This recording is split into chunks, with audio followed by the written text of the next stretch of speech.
caring is the soil that nourishes. The marketplace doesn't really care whether you're black, white, tall, handsome. It cares about one thing. The poor do not need charity. They need inspiration. What I've realized is that all great leaders around the world, you can look at Mahatma Gandhi, Martin Luther King, J.F. Kennedy, they all have these 7 things in common. When I look at things, I get triggered and I just feel this the anger in me, and I know that that's my dark side.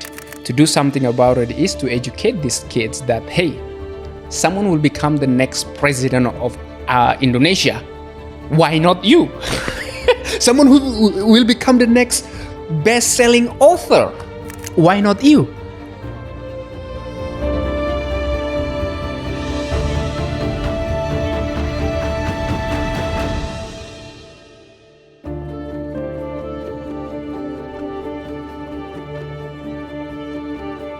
Dedy. Hey, brother Sam. Welcome to the Transformation Code. Thank you for having me, man. Really appreciate it. And let's dive straight in. So, brother, before the transformation, the leadership, the 7 books, Peduli Learning Centre, who were you and who did you have to leave behind to become the man you are today? Thank you for the question, brother Sam. So, I grew up in an environment, one could say, where education was not a thing. And my mother and my father would rather have seen me in a field planting corn than in the classroom learning how to write or read. So I grew up in an environment where education is not that important. So that's where I grew up in. And that's the life before the 7 books, the Peduli Learning Centre, and then the business that I running at the moment. So I came in contact with Pak Made, a person who truly cared about my well-being. And then he introduced me to this world of education. He taught me how to write, how to read, and also English. The most important thing, English and entrepreneurship. And that led me to where I am today. That's why the biggest reason why I started the Peduli Learning Centre also is to continue that legacy of caring. I believe that caring is the soil that nourishes. And this man, Pak Made, who he didn't know me at that time, but he cared about my well-being. He cared about my future by giving me the opportunity to learn and grow. Without him, I think I wouldn't be here with you, Brother Sam. So caring is so important. Beautiful, brother. And when it comes to caring, how much of a part did your parents play on this journey too? Because I obviously going back through, obviously we're very well connected anyway, but going back through some of your talks, it's very clear that your mum had some voices and messages which she gifted you, which were present on your journey. So yeah, what impacts did your mum play on your journey? Yeah. One thing that I really love about my mom is that her can-do attitude. Now, there's a story where she would go to the marketplace. At that time, we had no abundance like money and all of that. So she went to the marketplace, and in her mind was how can she add value. So she would grab all these vegetables, ask the person and say, hey, look, can I sell it for you? And this is what she did. And I actually talk about this in my book, where she would grab these vegetables and then split it into like small, and then resell it. And she leverage her children, which is me. So asked to go and sell it. So she made profit. But when she went, she just add value to the person who she took the vegetables from. So That's why I learned that when you go to the marketplace doesn't really care whether you black, white, tall, handsome. It cares about one thing: the value that you bring to it into the Mm. marketplace. And this is what I've really learned. I learned that wisdom from my mom, because when she went to the marketplace, there's nothing in her, but she bring value by helping this person sell the fruits and vegetables for him. Mm. And with your mum, like, what do you think was the driving force for that? Like, where did she learn those messages, or do you think it was instinctual inside of her to just be like, right, I need to provide value? Where do you think that came from?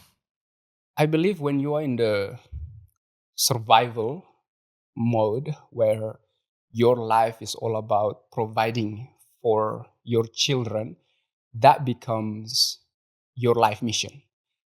So she would get up at 4 a.m., go to the marketplace, and then hustling, grinding to just make money, come back at 12 p.m., feed her children, go back again at 1 p.m. till all the way till 9 p.m., like that, Mm. hustling, and then come back.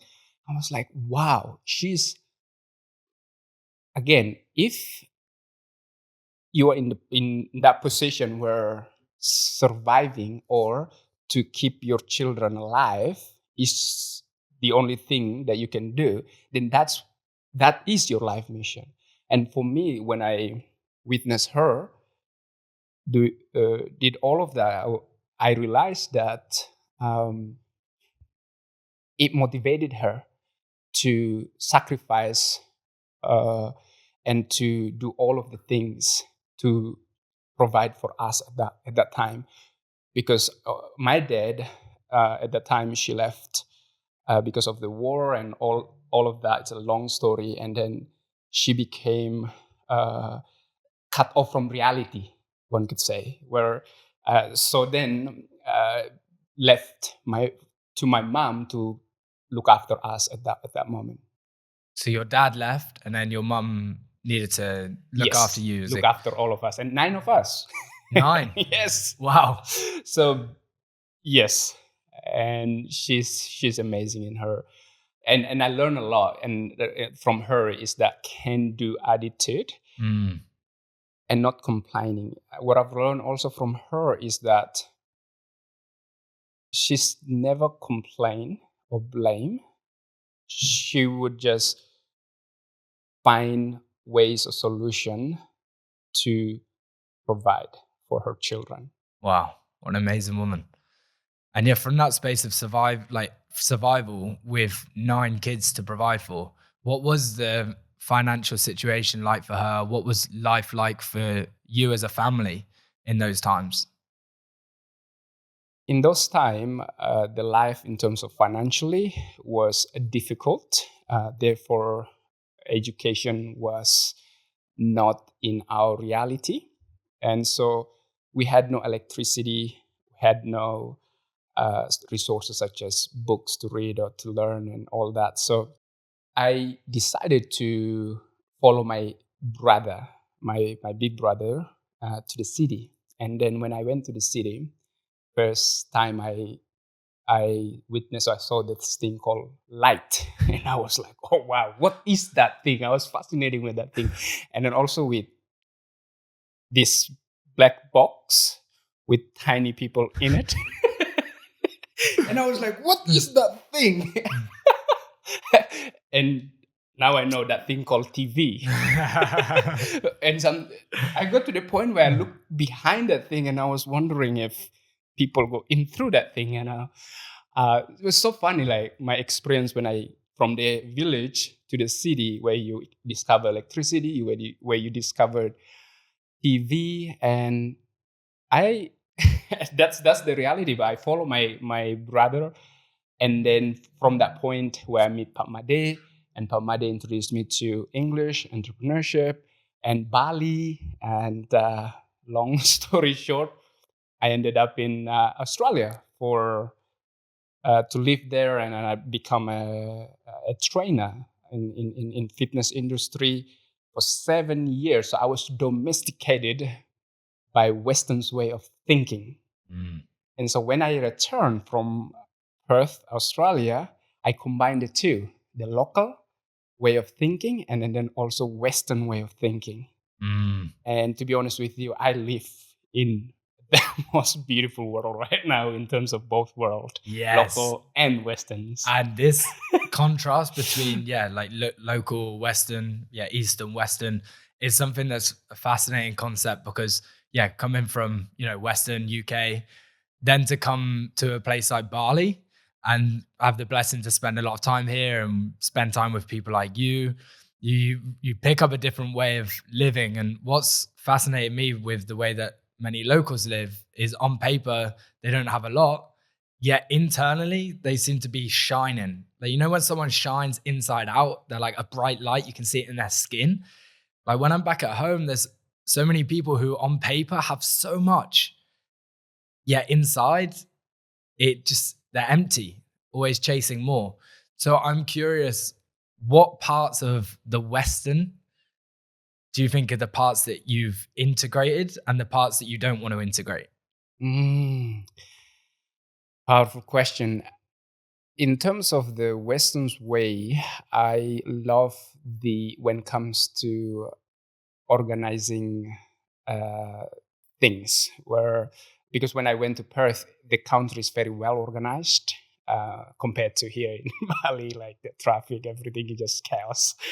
But one thing that I really love and miss Perth is that, man, it's very well organized country. I love that. Like, I'm forever grateful. Like Perth, Australia transformed me in many ways.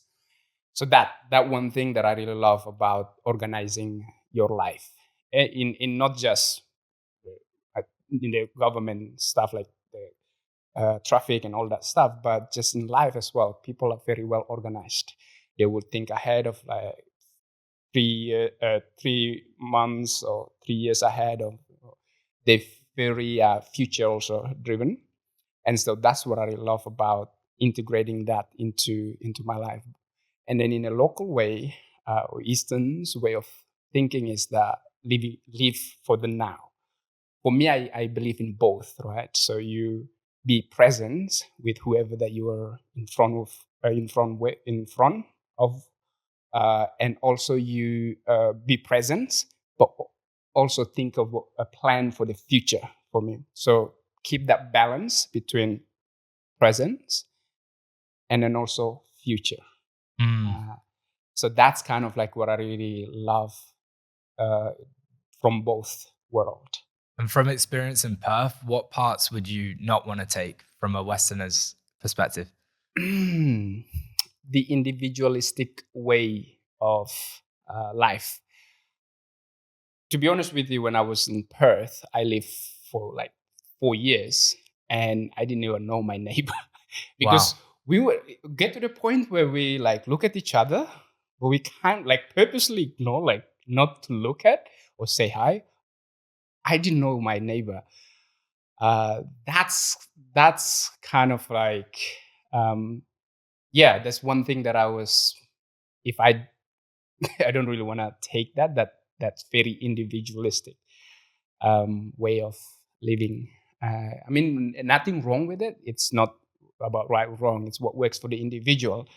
But what I really love about being here is that the camaraderie, the oneness. People care about one another, but sometimes it's also too much, where your business become their business. Right. So it's like, how do you keep that balance between care for your neighbor, at the same time not to make the neighbor's business as your business? Right. Or you have the extreme where you don't care about your neighbor at all. You just live your life.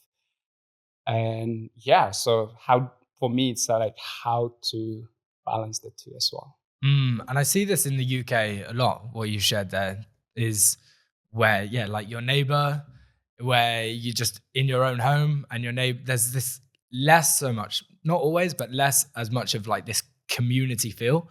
Yeah. And I believe that connection is, it's a huge value for each and every one of us. So it would make sense why, like here in Bali, where you care for your village and you care for your neighbor as deeply as you care for, yourself and your family, why internally there's more connection, more love. And I think that's something that Western we can learn for sure. So this is very interesting hearing your perspective of by seeing both sides. Mm. So to flip the question from the Eastern way of thinking, what parts of the Eastern philosophy would you not want to integrate so much? Wow, that's deep. I would say this whole thing of go too further to other people's business. That's the one thing that I don't really like to integrate. Sometimes people love their freedom. Individual also like love their to express their freedom. But here, like family is everything. So uh, again, I go back to that middle ground where you be your own person and yet you are in the community and to help and to grow, to provide, add value, and so forth. And yet have the freedom as an individual to express. Because one thing that I think I not dislike, but this whole thing like if I become successful, I am responsible for my brothers, sisters, family, everything. And then so you And create you've got 9 of them. yes. So So then you're a busy man. I'm a busy man. So then you create this entitlement. Mm. And I don't want that. I want to praise effort. I want to give because you do something. You provide something into the world and you create value. And now I give you reward, not because, oh, you're my brother. And so therefore you are entitled that I give you something like whatever that is, money or wealth or whatever.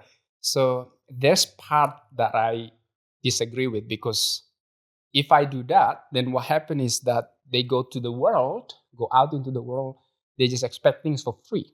And there's no such things as free lunch. You have to put the effort, you have to put the work in order for you to gain whatever it is that you desired. Mm.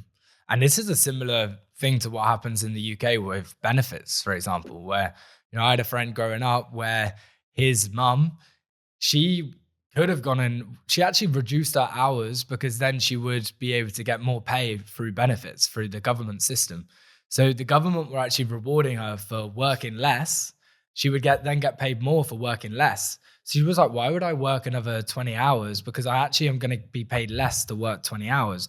This is the thing where, yeah, like with benefits, where you're getting something for nothing, Nothing. right? So how do you believe that you can empower people to take responsibility of their financial state and for the conversation we're having now, but also in all areas, their emotional state, their relationship, rather than blaming, taking responsibility? What do you think are the core ingredients to empowering others to take responsibility for their life?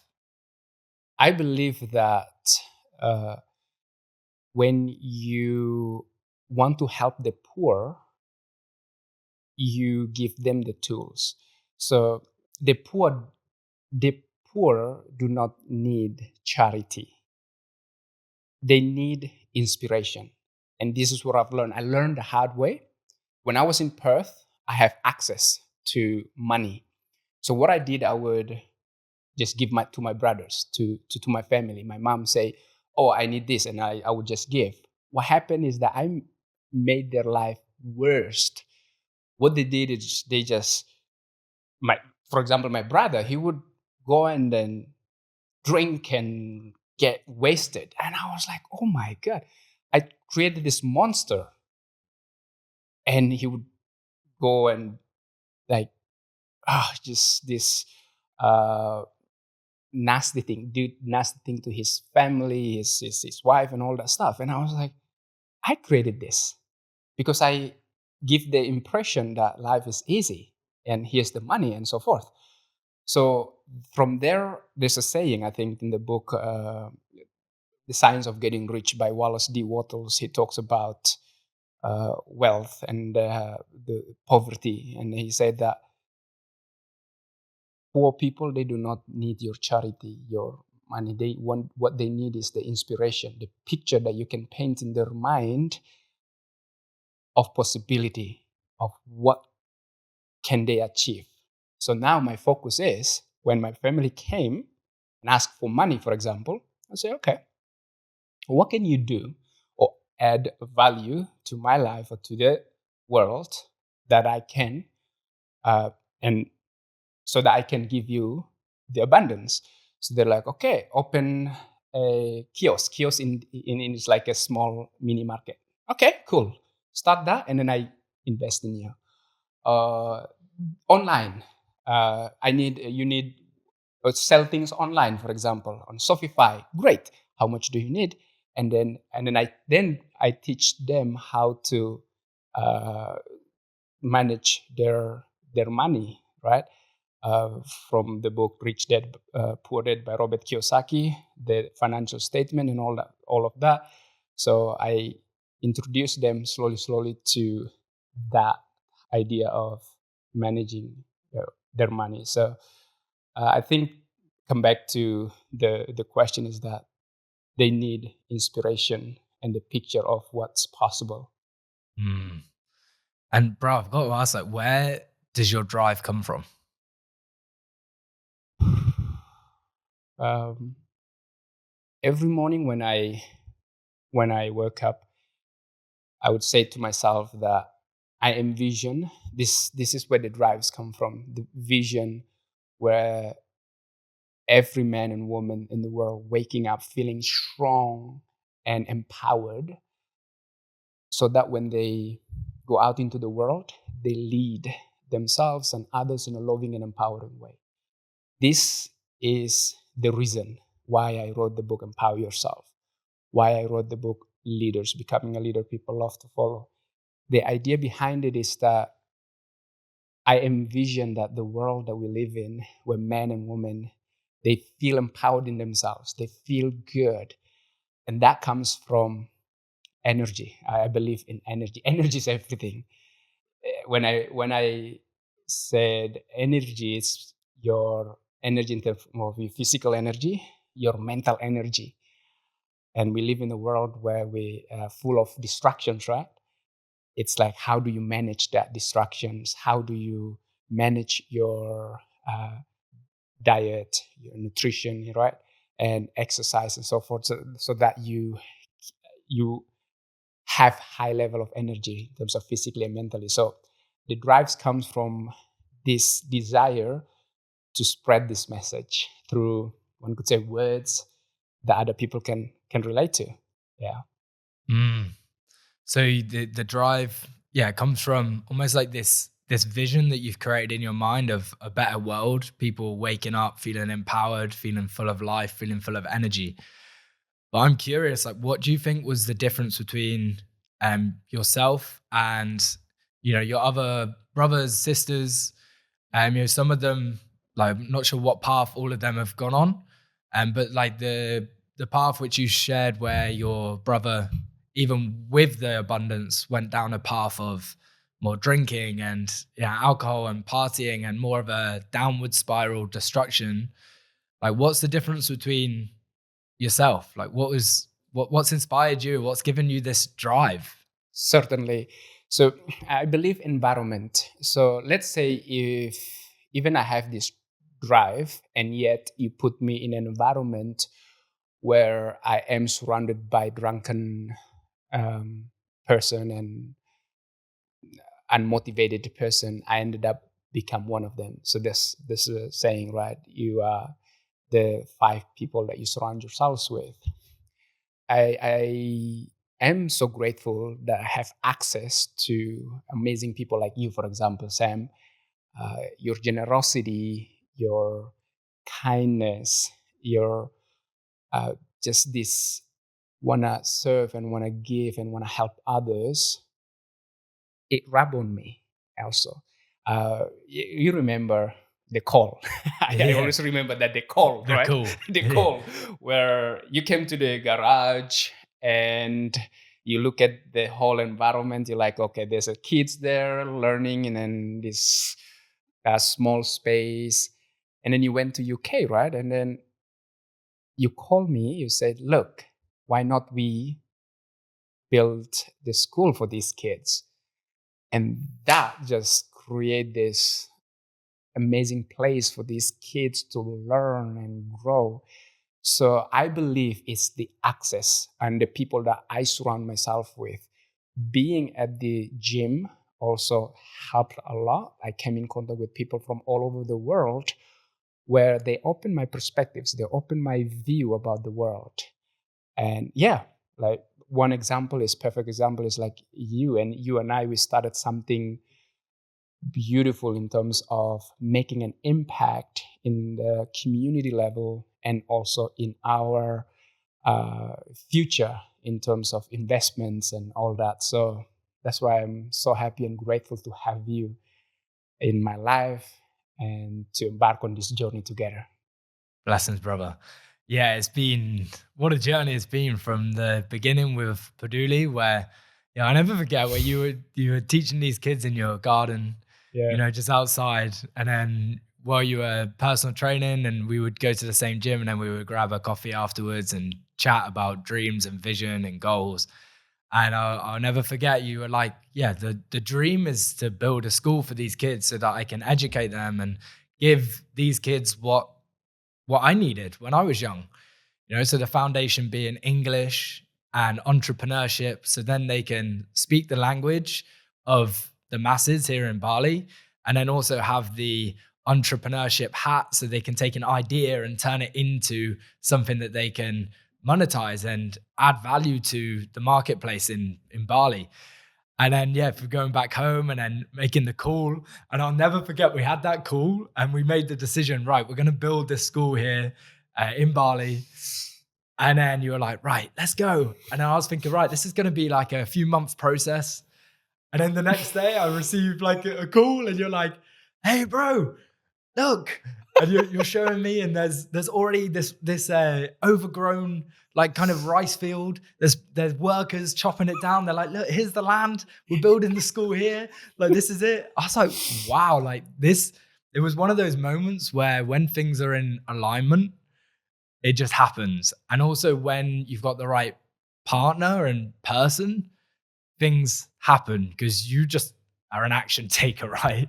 And then now you're at the school with 250 kids and you're there leading these kids. And actually, it's a great opportunity to dive into the way that you've structured the leadership around the school.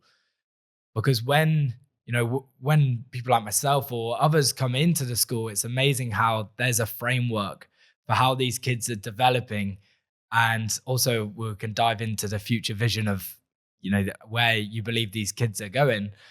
But yeah, how are you able to create the leadership structure that you do even inside of the school, let alone in your business? Yeah, what's your thought process behind Mm, creating this empowerment and structure inside of Peduli? mm, mm. I believe all that if you are a leader, if you think that you are a leader, go out into the world and lead people that you are not compensated or you're not paying. Then Mm, you will see the level of your leadership. And this is the challenge that I took on in terms of, okay, leaders, if to become a leader, if someone you pay, whether he likes it or not, he will just follow you. But when you lead volunteers and when you lead people that you have to have an idea, you have to have the ability to communicate.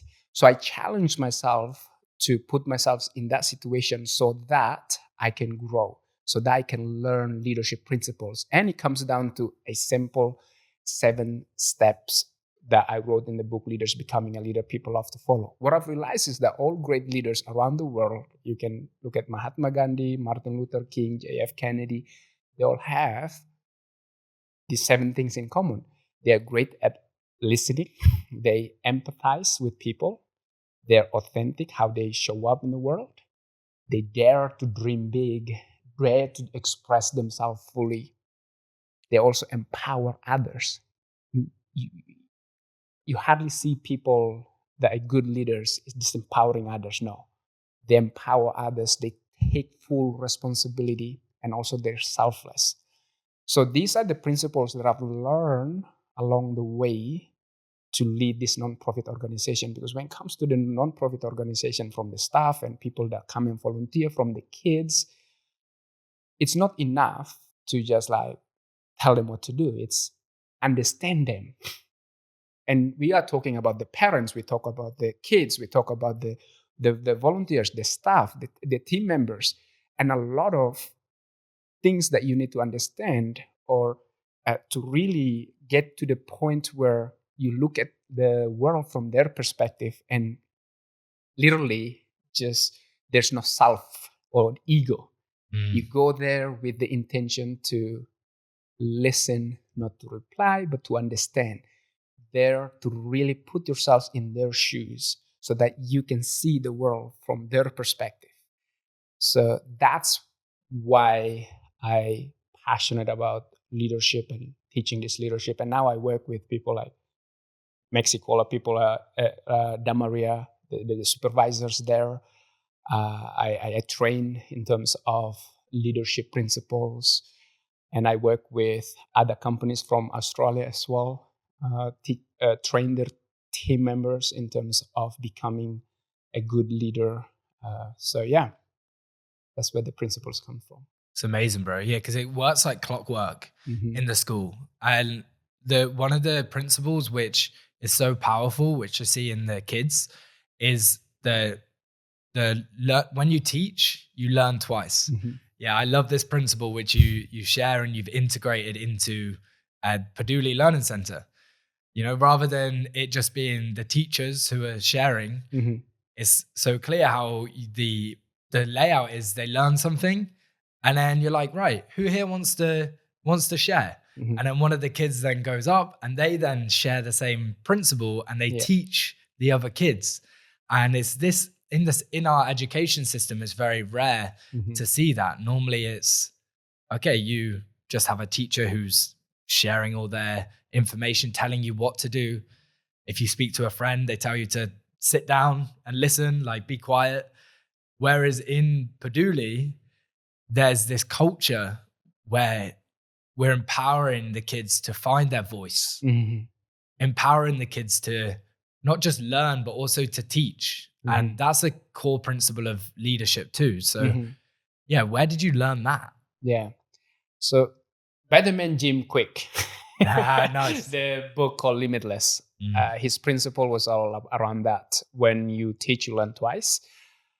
And he's really, really good at helping people to memorize their script and all of that, and in order to enhance your memory. So I read that book and I was like, okay, this is a really good principles. So I applied that to the Peduli Learning Centre, that students teach students to learn and grow. How do we do that? So we have that 4 rooms. We teach them English, entrepreneurship, effective communication, social skills, and leadership, right? So now, how can we teach them to teach others? Because I believe that when you tell them, hey, you are going to teach the class on this topic, but we are going to teach you this first, and then you teach them, then they engage, they activate their brain, because now they're like, oh, now I have to prep, I have to think about this, I have to think of the ways to communicate or convey this message, right? So they engage. But if they were just sitting there and you just talk at them, blah blah blah, it's just like gone from the other ears, and it just, you know. So I believe that when you apply these principles, they have this desire to learn more and engage with the topic.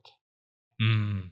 And I can relate to this in my own journey too. And I think people and the audience is an important thing to sort of take on board as a golden nugget is with information. We're in an age of information overload Yeah. where there's books, there's podcasts, there's videos, there's YouTube, and there's so much information. And I've certainly found myself at points where you can consume a lot of information, which is important, but the application is the most important thing. Mhm. Like the principle of public speaking, I was like one of my biggest fears was public speaking.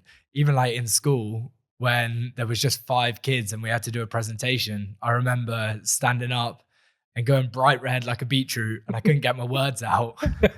and and my friends would laugh at me when I was bright red and I ran out the class. And it's Wow. this thing where the only way to learn Yeah. in that sense is by putting yourself in the environment and doing it. Mhm. You can read all the books on public speaking, Yeah. watch the videos on public speaking, but until you've applied the knowledge, Mhm.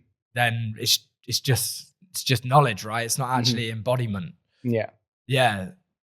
Yeah, to just add on that, I believe also the evaluation of the experience.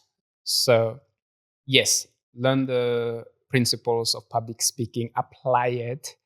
And if we take the time and ask the question, what did I love most about the public speaking that I did? Or what did I learn from it? And then because experience alone, I believe it, because sometimes I came in contact with a person, uh, 60 years old or maybe 50 years old, and yet they behave like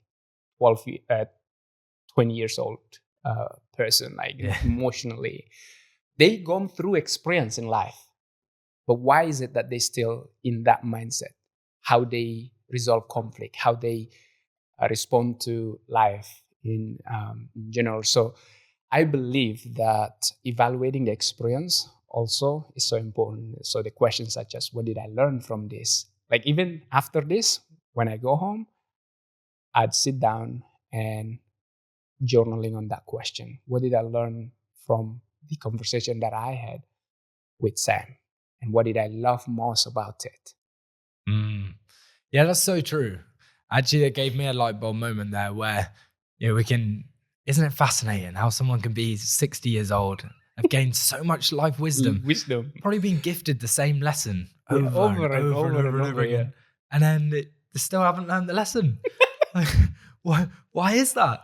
It is that evaluation piece, actually Evaluation. Yeah. taking the moment to go, hey, what actually, I'm taking responsibility for this. Why is this same lesson being thrown at me over and over again? Maybe I can change something next time. Yeah. That level of awareness. Yeah. Yeah, it is funny, isn't it? How someone could go through their whole life, yet someone in their 20s who's taken responsibility can be more wise than someone in their 60s. Right. There's a Yeah. saying, right? Experience. There's a saying actually goes, experience is the best teacher. No. Evaluating the experience is where the teaching happens. So you have to evaluate the experience. Mm, That's when the growth is. beautiful.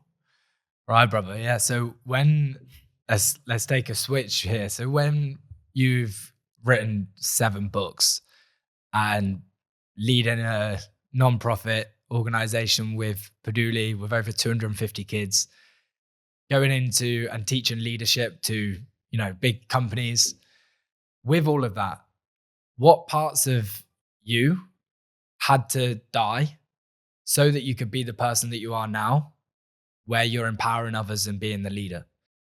The part of me that has to die in order for me to become who I am today Mm.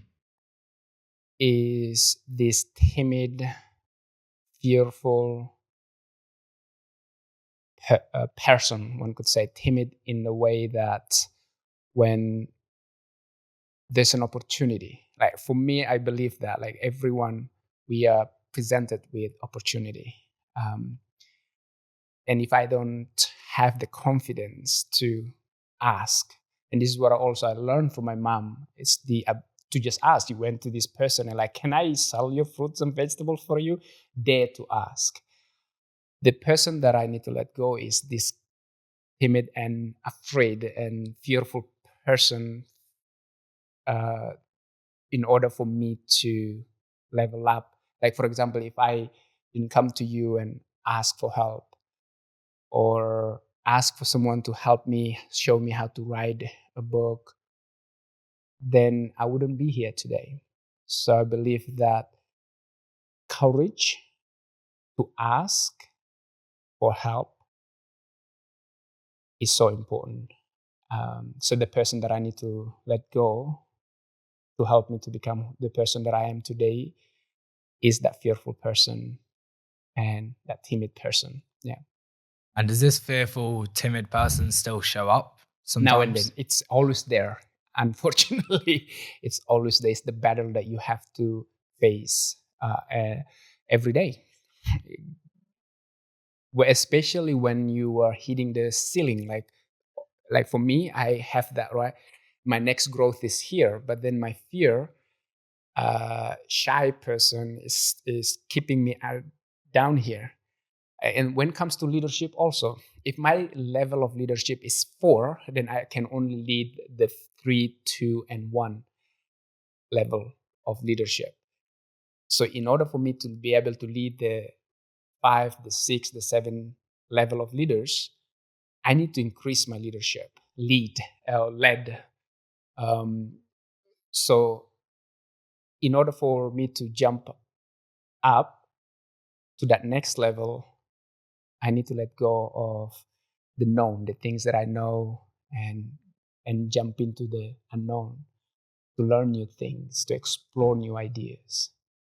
And that's why 7 books is that each book, it helped me to discover another layer of me. So I don't really focus on the results. What I focus on is the process, who I become in the process of writing the book. Not so much, okay, I'm going to write this book and then sell it. But it's like, okay, when I write this book, what ideas or a the another level of me that I discovered through this writing process. The first book, when I sent it to the editor, he would say, "Do you even write?" Because my whole paragraph is just one. He's like, "Oh my god!" It's called "Inspire: An Inspirational Journey of a Timorese Boy" or something like that. And he was like, he didn't want to even look at it and edit it for me, man, because they were at that it's like 7 years ago. There's no ChatGPT. I cannot go to ChatGPT and like, okay, do this, do that. No, I had to like hire someone from Fiverr. There's an app called Fiverr and Upwork. I had already paid him 200, 300 USD, and then sent him the manuscript, and he was like, and the worst, he did nothing for 38 days. He sent it back and he said, done. And I was like, man, you haven't done anything Oh yet. no. And I have to like the whole process. And then the second one, I get better. Okay, that means I need to split the paragraph. And then the third one, oh, I now know so there's a process to it. And who you become in the process is the goal. Is the goal. Is the most important thing. Because you'll transform as you go through the process. Yeah, that's beautiful. One of the most transformative things for me, because I feel like fear holds so many people back from taking action. And for a long time, the fear I just wouldn't move towards, I would actually push away because I was so scared and afraid of feeling those more perceived negative emotions that I would push them away and then only want to experience these more positive, joyful emotions, which really stunted my growth. So like you shared, like every phase, almost like a game where there's a new level to every game. And no matter what level you get to, there's another level you can unlock. And to unlock that next level requires you to face even deeper parts of yourself. How do you go about facing those uncomfortable parts of yourself, which may feel scary, fearful. Mm, How do you mm, embrace all of that? yeah. I started with the things that I dislike. For example, if a person, I dislike that person, I think Ralph Waldo Emerson or Abraham Lincoln said that. Like, I don't like that person. I think Abraham Lincoln, I need to learn more about that person. So I I actually took that literally. So in order for me to go to the next level, I look at the things that I dislike. The books that the title kind of like triggered me. I was like, why Mm, am I get triggered by that? Or that a person that I somehow dislike. When I learn like willingly to explore the idea of the things that I dislike or the things that I resist, because I believe that your growth is the things that you're resisting. mm. Because if it's uncomfortable or something that you dislike or people that triggering you, there's a lesson that you need to learn there. You just gotta lean towards it. And prior, I was like, no, I don't like that person, and I'll cut him off. I don't like that book. What? You know, the people like some people in a podcast, I'd listen to him and I would just get triggered by him. I was like, why am I get triggering? And then I learned, and I lean towards it and I learn more about him. Oh, this part of me that I dislike. Mm. So The that's why. the trigger is the triumph. Yeah. Someone shared that with me, and it's like, yeah, the trigger is the triumph. But what a challenging lesson. Like, Yes, that is. What? it's easier to go, oh yeah, like the way that they acted it. But actually, yeah, what part of yourself have you not yet accepted? Powerful. Mm, Yeah. So what you see in others, it's also in you. I believe that mostly I don't want to see it. That's why it gets real triggering. So for me to unlock that next level, I need to look at the things that triggers triggered me and then the things that I dislike so that I can learn something from it to go to the next level. yeah, and this is like the shadow side of self. Mhm. What have you done to integrate more of the where people say shadow work? Mhm. You know, embracing those parts where, yeah, you see something triggers you and it's easy to be like, it's them, It's or them, yeah. yeah, it's their messages, the way they're talking. What have you done to embrace more of that shadow and accept those sides of self, Mhm. but and then still display this leadership, empowerment, Mhm. joyful self, energetic self of the way that you show up day to day? Mhm. How do you get that balance between integrating the shadow and then Mhm. also deciding that you're embodying this man of Mhm. leadership and empowerment? Mhm. I welcome them. So first, I welcome the anger. What I mean by welcome, I just welcome all of it. The uncomfortableness, the anger, the jealousy, the envy. Being human is to experience those things. The dark side, this hatred towards something, and inevitable. And I believe the anger, when channeled rightly, you can create amazing things through it. But when you channel it to something destructive, something that can cause harm to other human being, then that's when it goes, bad. But if you channel it to good things, for me personally, I channel it to creativity. In this case, writing or go and help the community because I have it. I have the anger. When I look at things, I get triggered and I just feel this like the anger in me. And I know that that's my dark side. I can suppress it. I can pretend that I'm a Mr. Nice Guy. I don't angry. I don't do these things. Or I can find the outlet for it. What can I do? Go and help the kids at Peduli, create new projects, or go and help somebody. So for me, to work with my dark side is to channel it and not to suppress it. Wow. Yeah, like alchemizing Yeah, that energy into the good, the into good. something that's creative Yeah. rather than have you had much experience where you've suppressed that side down? Yes. And what was the experience for you there? It's usually it takes you down to the rabbit hole of unhappiness or the downward spiral for me. Like I experienced where when I was single, womanizing or go down the route of drinking and all of that. When I uh, suppress that energy, that anger. But what I've realized is that when I channel it to some creative projects, the energies become manageable in terms of making things happen, like the way you said about action and execution. So for me, it's when you suppress it, it will come out in some form or another. But when you channel it, it creates something beautiful in this world.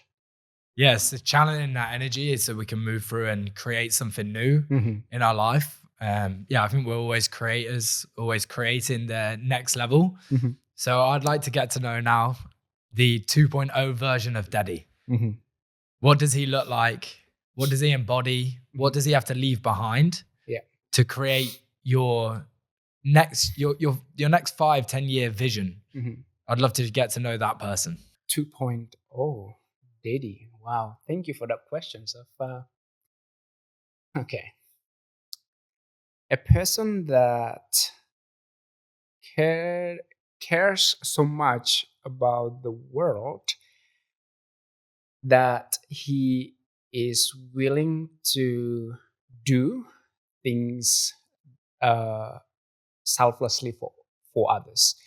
So the things that he needs to, that 2.0 Dedy needs to let go is the ego, this entitlement or whatever that is that the ego identified with, to be able to be that person of selfless, responsible, uh, empathize with others, and truly care about another human being and whatever that is he's doing, his project or leading the team.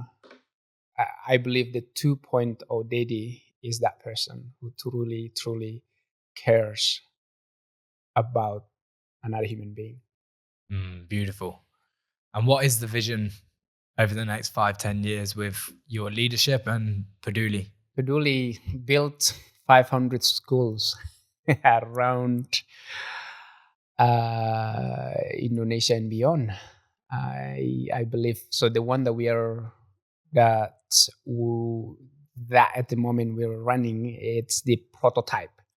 Once it's working in terms of the curriculum, in terms of the system, and we systemize it and just replicate it in different parts of Indonesia.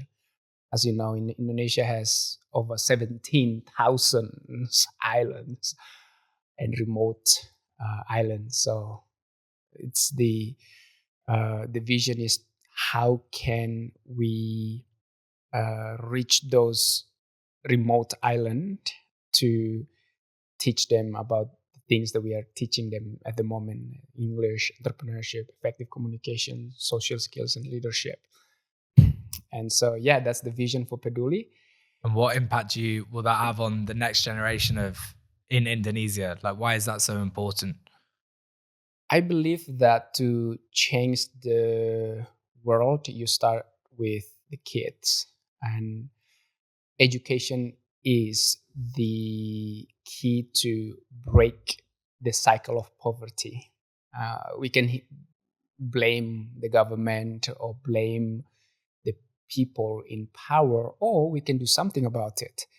To do something about it is to educate these kids that, hey, someone will become the next president of Indonesia. Why not you? Someone who will become the next best selling author. Why not you? because you are the next generation. If you prep yourself now, because it comes down to that, right? Opportunity meets the skill that you've developed. Let's say my English was like I couldn't speak English. Say, for example, I knew two, three. Let's say I know two, three words in English. Would you be able to like interviewing Yes. me? Yes, no, No. yes, no. Imagine that sitting here talking to you just with those two words. Yes, no, yes, no. You'd be like, Daddy, I'm done with you. So you gotta build. Like you give this confidence to these kids, right? Someone will become the next politician or governor of Indonesia, of Bali. Why not you? So we instill this idea. And the beauty is that when they become, let's say, the president of Indonesia, they're like, I remember that place called Peduli. I'm going to create something like this, but bigger. Then you create this beautiful world, right? Inspiration. Inspiration. Just Yeah. like your mum inspired you. Yeah. Circle of life. Mm-hmm. Beautiful, bro. And then your vision with your leadership. With leadership, I envision to support many businesses here in Bali in terms of restaurants and hotels to help them in the founder and also the staff in terms of the communication. I believe that when you lead with love, when you lead with understanding, it comes from the communication. It's everything comes down to that. Your ability to communicate to another human being in a way that even if you communicate something that really like will trigger them, but you put it in a way that's respectful, lovingly, caring, they will receive it. So that's my passion. So I envision to help this business ownership in Bali with that. Epic. Love it, bro. So on to the final section. We're gonna as a part of the experience of the transformation code, we have a vault. Mm-hmm. And the vault includes some mystery messages. Yeah. Okay, so we've added in 10 mystery messages to begin with. So we're going to gift you a mystery message, and then off that we'll reflect. Mm-hmm. And I believe that messages come at exactly the right time. Mm-hmm. So who knows, based off the vision and what you're creating, where you are, where you're moving to, maybe this message will resonate and move something inside of you that will allow you to work on your mission. So yeah, you open to receive a message from Yes, the vault? I am open. Okay. Your soul already knows the way. You just need to be still enough to listen. What message does it have to share? Unknown mystery message. What message does it have to share? Wow, it's powerful. Yeah. I believe that it's only when you have mastered the art of empowering yourself that you can truly empower others. So the message that I want to share is start with that. Empower yourself. Doesn't matter if that could be just start with exercise, have good routine, daily routine, or have that habits, powerful habits, daily habits of power. And then you empowered yourself. And from that, it will flow out into the world. So it's only when you have mastered the art of empowering yourself that you can truly empower others. Beautiful, bro. Love it, man. I love it. So yeah, what we'll do after the conversation is you'll have an opportunity to write down your own transformation code, a word of wisdom or something that has helped you on your journey. Yeah. We'll then add that into the vault. And over the future with the future guests, like each guest will choose a message from the vault Some of them will be mystery messages, and some of them will be messages from the guest. So who knows, the guest who pulls out your message, it could be in 5 episodes time, 10 episodes time, 20 episodes time, but at the right time, your message is going to land with them. Yeah. Powerful. Beautiful, brother. So Dedy, thank you so much for coming on today and sharing your wisdom, your journey, the man that you embody, the person that you embody on a daily basis inspires me. It inspires hundreds of other kids. You inspire organizations. And from the man that and the past that you've come from to be the person that you are today, I just want to honor the man that's sitting in front of me and say thank you. Thank you for sharing your wisdom. Thank you for sharing your knowledge, your energy. And I appreciate you, bro. Thank you, brother. And thank you so much for having me. And it is an honor. And I also want to acknowledge you, brother, for your generosity. I believe that generosity breeds greatness. Generosity breeds prosperity. And what you demonstrated is that you are generous with your resources, your time, your energy. And I just want to acknowledge you for that, brother. What you do, it's impacts so many lives. The things that you create out there, keep doing what you're doing. I love what you're doing. So thank you, brother, and I appreciate you. Cheers, brother. Received.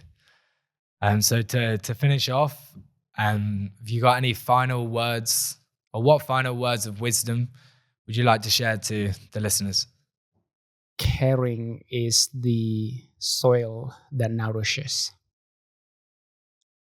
So care for one another, care for your future, care for yourself, care for each other. Thank you, brother. Amazing. So, guys, that is your episode with Dedy for today. If this episode inspired you, please share it with someone that you love, someone that you care about. Hit the subscribe button for more episodes like this. And I appreciate you for listening in. Remember, you are absolutely amazing. Everything you need is inside of you right now. And transformation is less about information, more about activation. So how can you show up today in the world as the highest potential, the highest version of you, and take some of the wisdom which Dedy has shared today and enhance your life and impact all those that you come into contact with? Have an amazing day, guys. See you on the next episode.